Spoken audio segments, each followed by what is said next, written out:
du Mondial de l'automobile à Paris. Autoroute Info, plein phare sur le Mondial de l'automobile. Voilà, on se retrouve porte de Versailles à Paris pour cette édition 2012 du Mondial de l'automobile où nous sommes en direct tous les jours jusqu'au 14 octobre entre 10 et 16 heures.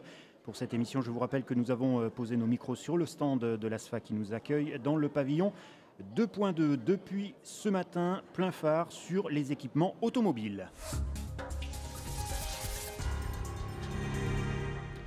Dans l'actualité de cet automne, puisque l'on évoque les équipements automobiles aujourd'hui, on va d'abord s'arrêter sur les pneumatiques. Dans moins d'un mois, à partir du 1er novembre, tous les pneus vendus en France devront afficher l'étiquetage européen, semblable à ce qui se fait dans l'électroménager ou sur les voitures, mais qui va bien au-delà de la simple dépense énergétique. Tous les manufacturiers de pneumatiques insistent sur l'arrivée prochaine de ce nouvel étiquetage.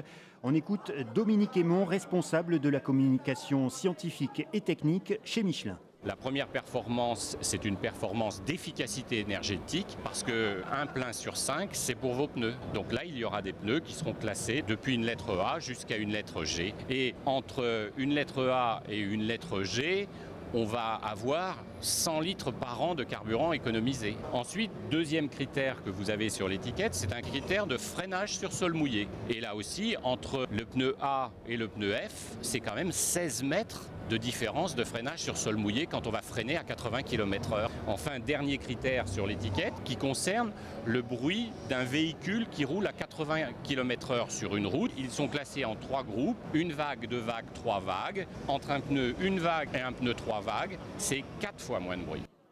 Dominique Aymon était interrogé par Emmanuel Albisser. Fabrice Boris Brault, bonjour.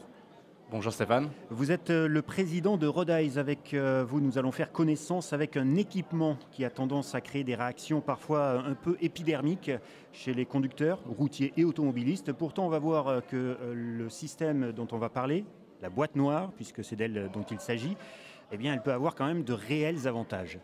Oui, tout à fait. Surtout quand on parle de boîte noire vidéo. Alors pour expliquer un petit peu le produit en lui-même, c'est une boîte noire qui va enregistrer tous les paramètres du véhicule, à savoir sa position GPS, également la façon dont on conduit grâce à un capteur qui est à l'intérieur de la boîte noire et surtout la vidéo. Et c'est ça qui est important à signaler, c'est que nos boîtes noires ont ce côté vertueux de filmer la route et donc d'aider l'automobiliste, de le sécuriser dans sa conduite, parce que je pense qu'aujourd'hui, tous les automobilistes qui sont sur la route ont de nombreux exemples de personnes qui se comportent mal, de délits de fuite, de queue de poisson. Et c'est justement grâce à notre système qu'on va pouvoir apporter une preuve juridique autour à l'utilisateur. Alors rappelons justement que ce système de boîte noire, qu'est-ce qu'on y trouve dedans ? Quelles sont les données qui sont récupérées par la boîte noire ? Alors tous les paramètres de conduite, c'est-à-dire à la fois la vitesse, il y a un capteur gyroscopique comme je l'ai expliqué, donc qui analyse la façon dont on conduit, qui va permettre par exemple lors d'un accident de déterminer l'origine d'un choc, de savoir qu'on a été percuté à l'arrière droit du véhicule. On y enregistre également la géolocalisation grâce à un tracker, mais en plus le son à l'intérieur de l'habitacle et la vidéo.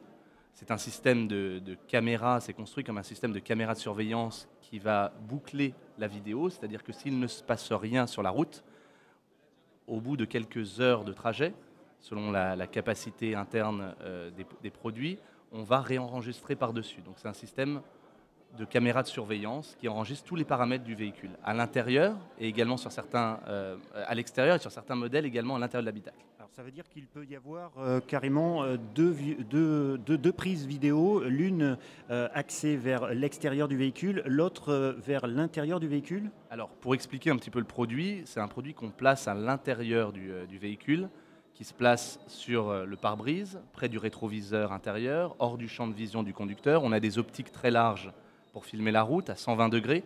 Ça se branche très simplement sur l'allume-cigare, ça prend quelques secondes pour le brancher comme un GPS.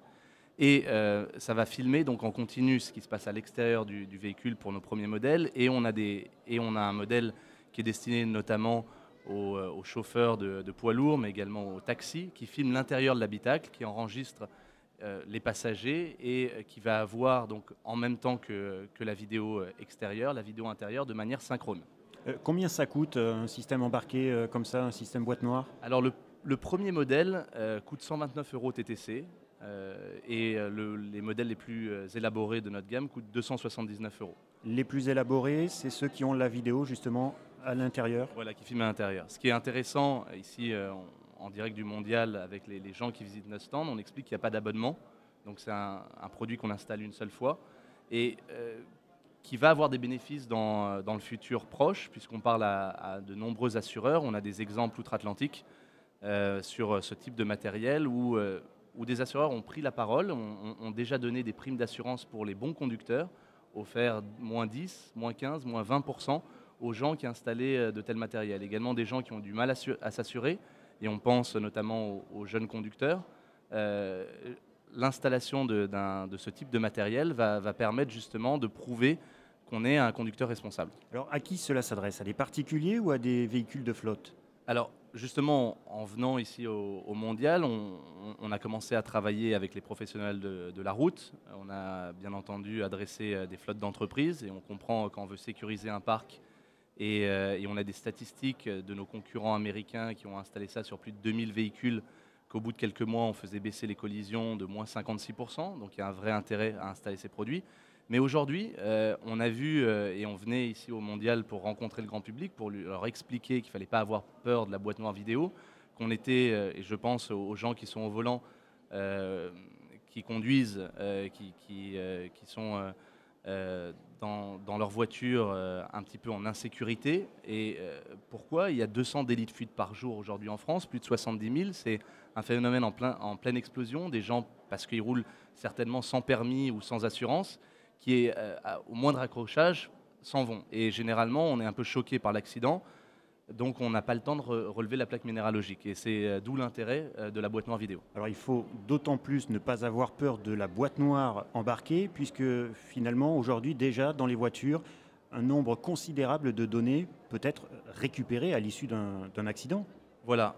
C'est intéressant, Stéphane, que vous preniez cet exemple, parce que en effet, le grand public n'est pas informé par les constructeurs automobiles qu'aujourd'hui, à l'intérieur de leurs véhicules neufs, depuis les années 90, l'apparition des premiers airbags, mais également des systèmes d'ABS, il y a des capteurs dans tout le véhicule. Et ces capteurs, lors d'un accident, les enquêteurs vont pouvoir justement les récupérer et voir à quelle vitesse le véhicule s'est arrêté ou pourquoi l'airbag s'est déclenché. Et tous ces paramètres sont étudiés et on arrive très précisément à reconstituer l'accident et à savoir à quelle vitesse l'accident a eu lieu et si la personne était à 150 km/h au lieu d'être à 130 ou à 110 sur l'autoroute ou sur une route départementale.